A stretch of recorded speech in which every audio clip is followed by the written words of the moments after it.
Todos nós já recebemos algum tipo de punição em nossas vidas. Na mitologia grega não é diferente. Os deuses muitas vezes são piedosos, mas algumas figuras conseguiram tirá-los do sério e receberam os piores castigos da mitologia grega.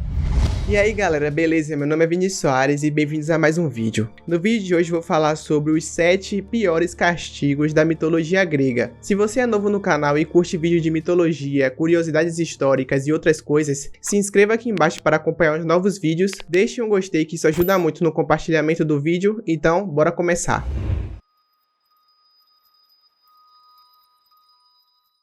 Tantalo, rei de Frígia, era filho de Zeus, mas isso não o livrou de um dos piores castigos da mitologia grega. Ele era sedento por poder e descrito como um dos homens mais interesseiros do mundo.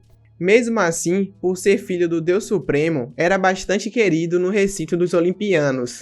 O rei era constantemente convidado ao Olimpo para banquetear com os deuses, aproveitando-se dessa empatia com a intenção de tornar-se, entre aspas, quase um deus. Roubou e alimentou-se do néctar e da ambrosia, substâncias que garantiam a imortalidade dos deuses. Considerando-se agora um ser supremo, foi a vez dele de convidar as divindades para um banquete em seu palácio. Com refeição serviu seu filho, Pelopes. Apenas Deméter aceitou e comeu o ombro do rapaz esquartejado. Os outros deuses sentiram-se afrontados. Muito bravos, eles lançaram Tantalo em um lago no Tártaro. Como castigo, ele não podia mais se alimentar. Mesmo rodeado de água até o pescoço e de vegetação, ele não podia alcançá-los. Quando tentava beber a água do lago, ele abaixava o nível, ficando sempre longe de sua boca. Ao tentar pegar os frutos, os galhos das árvores estendiam-se para fora do alcance de seus braços. Assim, Tantalo sofreu eternamente sem poder comer ou beber.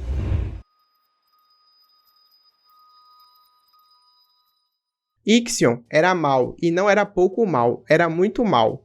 Tão perverso que construiu uma câmara incendiária e decorou como se fosse um cômodo de sua casa. Certo dia, convidou seu sogro, Dioneu, para estadia em sua residência e ofereceu tal cômodo para pernoitar. Na calada da noite, a câmara foi acionada, incinerando Dioneu.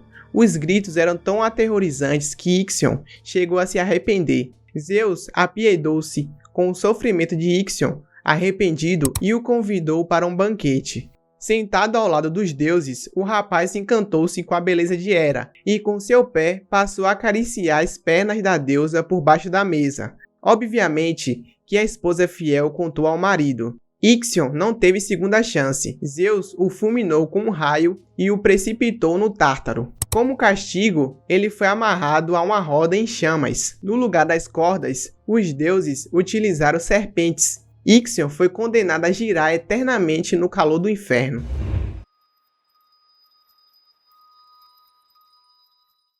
Sísifo, rei de Corinto, já foi considerado o cara mais esperto do mundo. Era tão astuto que certa vez conseguiu enganar Tanato à morte. Ao adentrar no palácio de Corinto, Sísifo foi surpreendido por Tanato, que veio buscá-lo a mando de Zeus. Sagaz, o rapaz começou a elogiar o Senhor da Morte, o qual não estava acostumado com aquele tipo de tratamento. Assim sendo, a criatura aceitou alguns mimos de Sísifo, dos quais incluíam pulseiras e colares. Mal sabia Tanato que um dos colares era na verdade uma coleira encantada. O anjo perverso foi aprisionado. Com o sumiço de Tanato, marcou-se um período em que as pessoas não morriam mais. Enfurecido, Hades e Ares, por perderem as mortes nas guerras e as almas no submundo, invadiram o recinto de Sísifo, libertaram Tanato e levaram o rei para o Tártaro.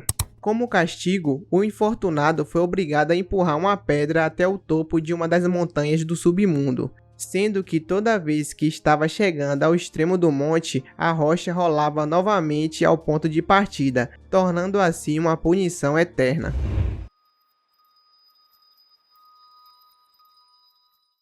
Mais um rei que foi condenado. Esse era Erisictão, soberano na Tessália. Erisictão era cético, profano e não temia os deuses. Certo dia, na sua ambição de aumentar ainda mais o domínio do seu reino, passou a devastar tudo ao seu redor. Assim, adentrou nas florestas e pessoalmente abateu as mais belas e antigas árvores, as quais possuíam os espíritos das Dríades, consagradas à deusa Deméter. Conforme ele golpeava com seu machado, os troncos jorravam sangue.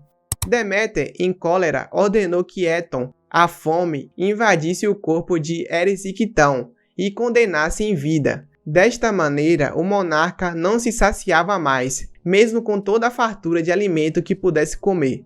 Gastou toda a sua fortuna comprando comida e mesmo assim nunca estava satisfeito. Chegou até a vender a própria filha para obter mais alimento. Numa noite, debaixo de uma árvore, sentindo-se arruinado, sozinho e ainda faminto, não teve outra alternativa senão comer o próprio corpo. Assim sendo, no dia seguinte ao amanhecer, não restava mais nada.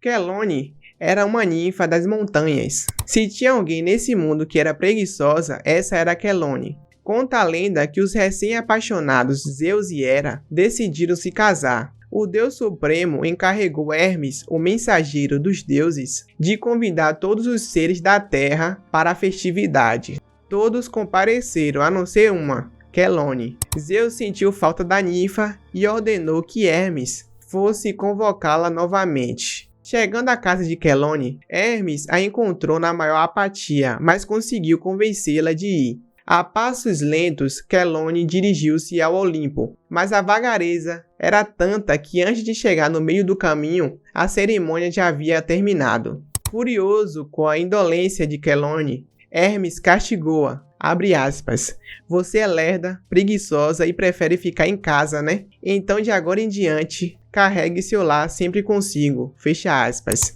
Assim, Quelône foi transformada em uma tartaruga. Vale ressaltar que em grego, Quelône significa tartaruga.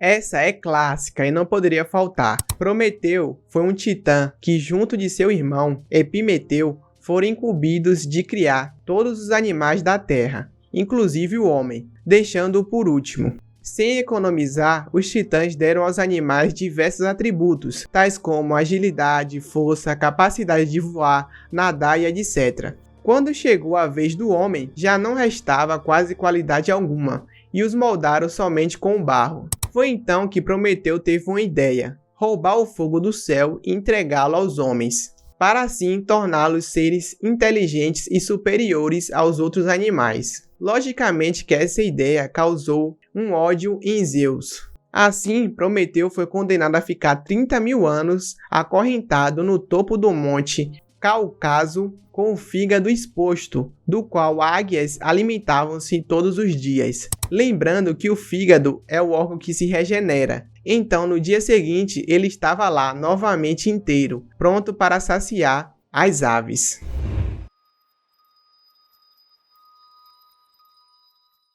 A família dos irmãos gêmeos Dânao e Egipto era famosa pela alta capacidade de reprodução. Eram piores que coelhos.